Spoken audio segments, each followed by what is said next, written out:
Kati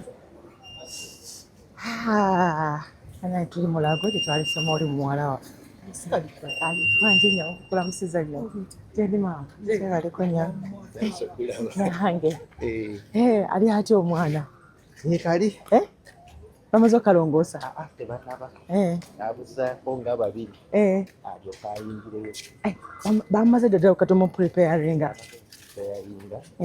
kati abulayo abantu nga babiri ayingire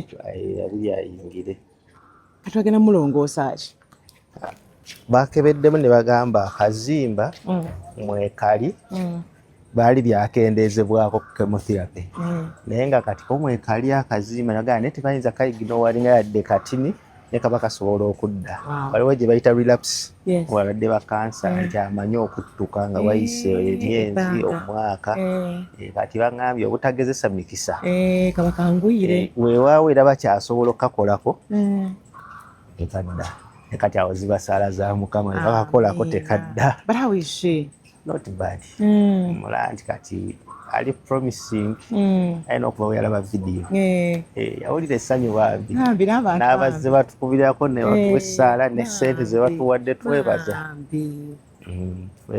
basonze ssente buli munwe gwa nnusu ogujja guneegukutuusa oluno olugendo tewaba kitono tewaba kinene n'essaala tuzeebaza nane yantekerako 10,000 abantu abo mbeebaza kuba mmanyi we bajja wanene alinga oli omukyala omukyaki ajjako eppeesa n'alibanga talina ssente era nalaba meseji ezebbiri ne mpulira essayanga nti ono bwewatuukidde okuwa zino tegeeza aba alina we yali ayagala okukijja abawe ekinene naye ngaomutima kyegwasobola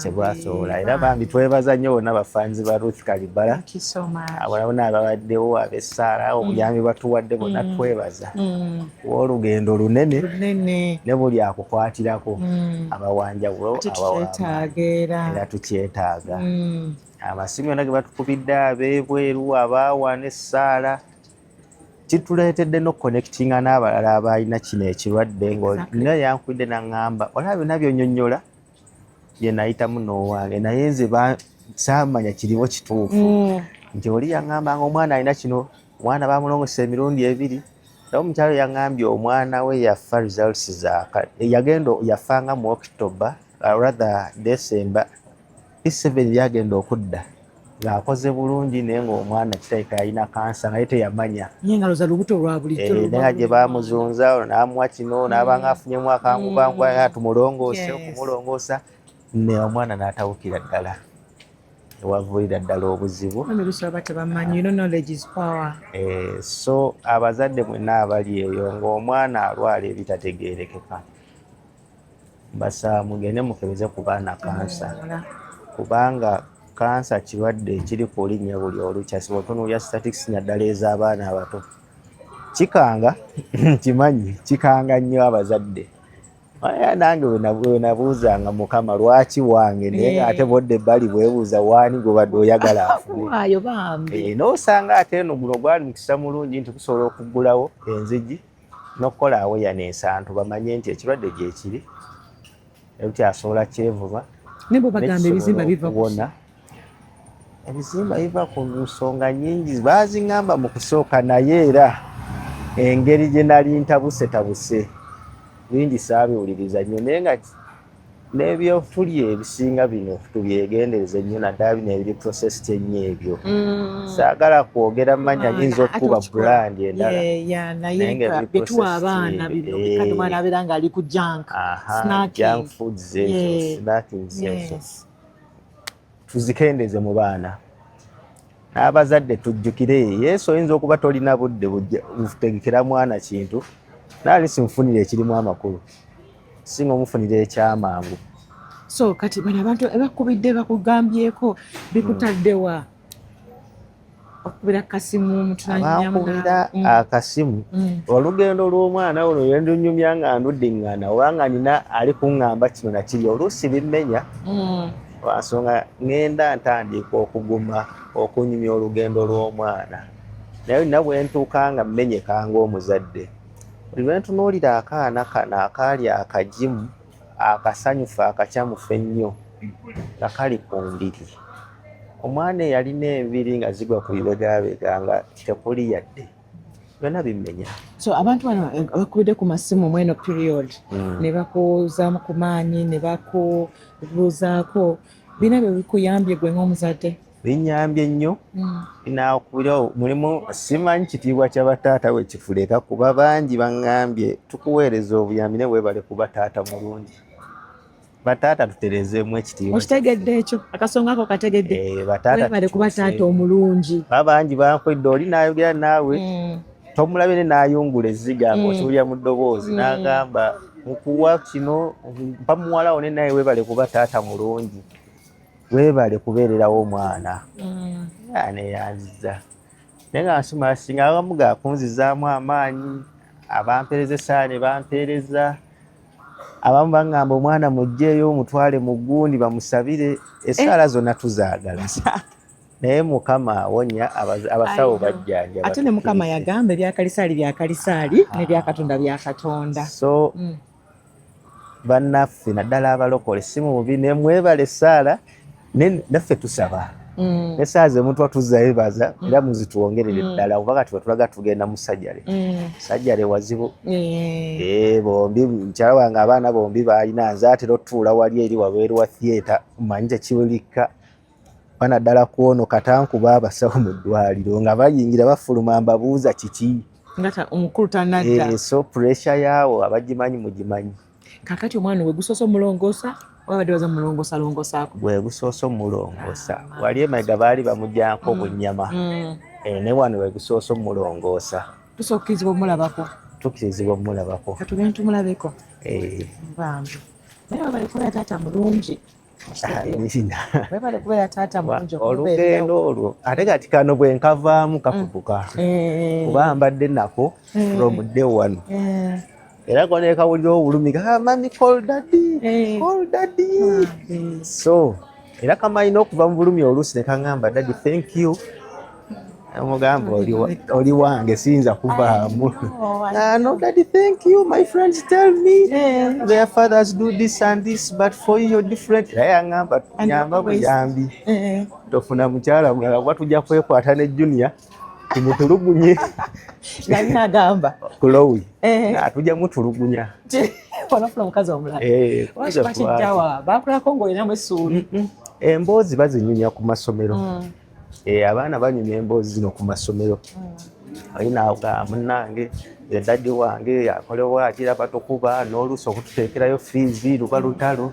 Yakozesa eno. N'okututeekerayo fiizi luba lutalo.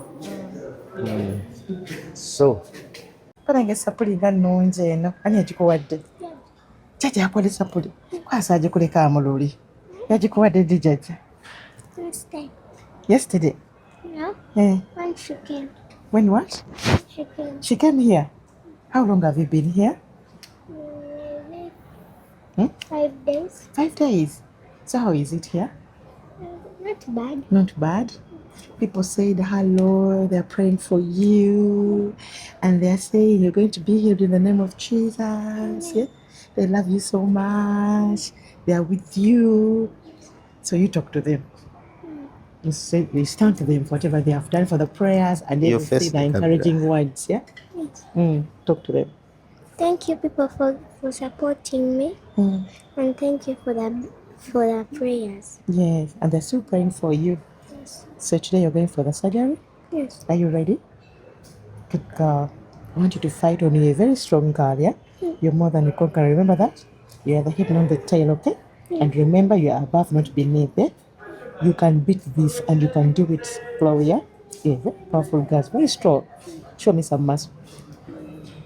Yeah. Mami Chloe, kale mukwano. Agamba otya? Bulungi mukwano, agamba otya? Yeebase. Kulamusiza maama. Tweyanziza sapule yaffe. Weebale. Mukama mulungi. Amiina. Twali tuyitawo tugamba bye tulingiza ku Chloe. Tulabe bwali. Ye. Muli wano oba mulina ekitanda? Ekitanda kyaffe. Ekitanda kyaffe kyekiwa. Tugenda ku kitanda kyaffe Chloe. Twala akooli. Twala akooli. Just that ule utuuze ku kitanda. Wano oli wano wosula for 5 days. Flying. Baze batukyusa. Batera kugira neeti eno. Babakyusa babajja n'abazza awala. Kati wano we batutadde leero. Brad surgery. N'abewedde osanga banaatuteeka ewalala. Ate ecupa yaki? Muno mulimu yogati we. Yogati? Wakati eno process ate bw'ava musajjala ayinza oba nga takkizibwa kulya bummere kiba kiyamba n'asigala nga akola ki? Ng'alina kyala. I'm so proud of you, Chloe. So proud of you. We'll be here waiting for you. Yeah. When you wake up, we'll be here. Twandize wali abasawo ndaba beekyanga. Ustegedde? Kale Chloe. Okay? We'll be waiting. Let me talk to Daddy.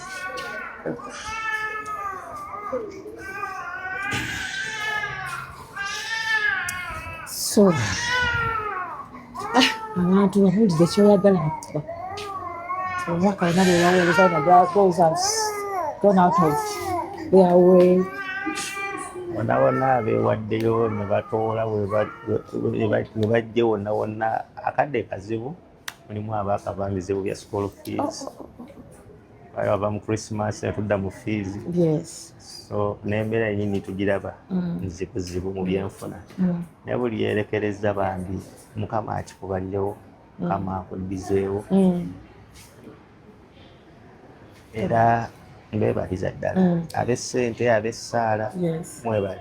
Ayi waliwo abalala abadde bagamba enamba teyali clear bulungi. Abagamba nti enamba teyali clear bulungi nja kugiddamu.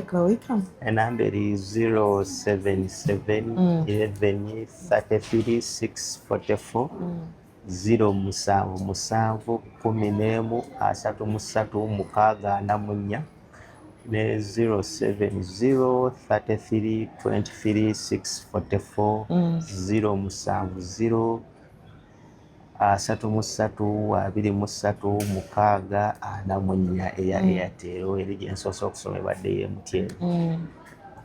So tetusinga okwetaaga kasente abujjanjabi naye nga twebaza mwena abaatodde Mukama abakibalire ate abaddizeewo bagamba nti emmeemeega baagaba ye emmeemeega ejja omukono ogwo ogutoola ne guwa. Nsabira Mukama aleme gulekeza tegulikalira ate era aguwa omukisa buli kyegukwatako Mukama akikumiseemu emirundi mingi ate era naawe akuwa okweyanako omutima gwo nga naffe tweyanira obulamu bwa Chloe naawe manya olina kyoyitamu era kyewalyagadde Mukama akukwasizeeko. So buli aweereddeyo Chloe saba Mukama akuwa ky'osinga okwagala. Obadde onoonya zadde Mukama alikuwe, obadde onoonya mulimu Mukama agukuwe, obadde olina ettaka lyagala okugula Mukama alikuwe, obadde olina obulwadde obadde bukutawaanya Mukama abukole. Embeera gy'obadde oyitamu ng'ekugezesa Mukama yonna agikutengerize olw'okuba nti owaddeyo okola Chloe. Muzadde munnange nkwebaza nga tuselebratinga omwezi guno ogw'abamaama era n'ogw'abakyala. Buli maama yenna atodde Mukama tali kutukaabya maziga, tali kutunoza mu ntaana y'abaana bo. Mukama akuumira abaana bo, ensigo gy'oweereddeyo Chloe ebeera ensigo eri ku baana bo. Buli mukisa gwonna gw'osabira omwana wo ku lw'ensigo gy'owaddeyo Chloe Mukama akituukiriza ku lwekyo. Nkisaba kino olw'okuba ndi maama ndi mukyala manyi kitegeeza okulwaza omwana. So buli mbeera yonna gy'obadde n'omwana wo kyonna ky'oweerayo Chloe Mukama akiggyawo mu linnya lya Yesu. Nkisaba nakikkiriza. Chloe, do you want to pray for us before we leave? Okay. Let me give you this and you pray for everyone. Okay? Let's go. Lord Jesus Christ, bless those who have been with us. Bless those who have given us some money. And bless those who have given us what we need. In Jesus Christ we have prayed. Amen. Amen. So, what are we doing? Nakuwa mwongere bawa updates za Chloe. Until next time, Ruth Kalibala Bwanika. God bless you so much as you give. Stay blessed. Bye.